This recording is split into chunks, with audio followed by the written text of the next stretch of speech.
Ik ben ervan overtuigd, als er in Nederland nazi-tempels zouden zijn, dan zouden wij dat ook, dan zou de wereld te klein zijn als dat zou toegestaan. Nou, dit is, gelooft u mij, de islamitische ideologie is zo mogelijk nog gevaarlijk. Geert Wilders is a Dutch politician with long-shot aspirations to be the next prime minister of the Netherlands.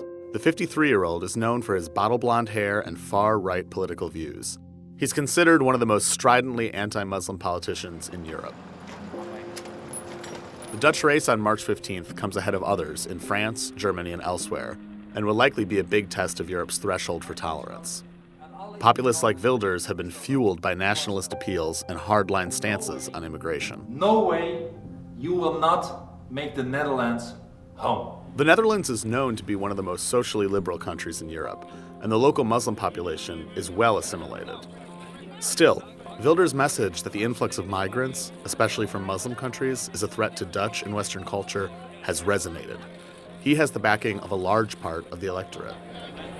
He has called Islam a totalitarian ideology, not a religion, and compared the Quran to Mein Kampf. That Islam is dressed up as a religion, but actually is a totalitarian ideology. He bickered against mosques, headscarves, and migrants. Hoofddoekjes, boerka's, minaretten, uitkeringsafhankelijkheid, misdaad.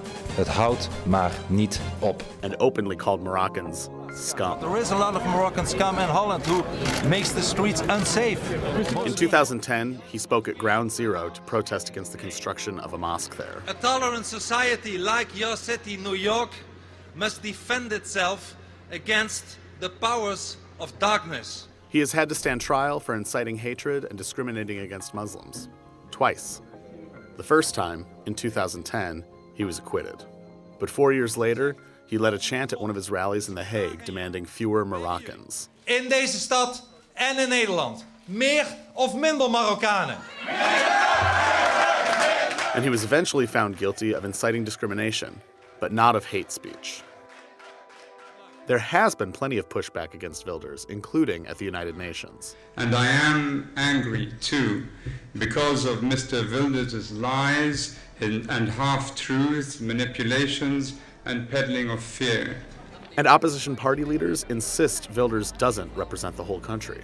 When I look to the international media, they're paying a lot of attention to Geert Wilders. And that's not the Netherlands. It's just a part of the Netherlands.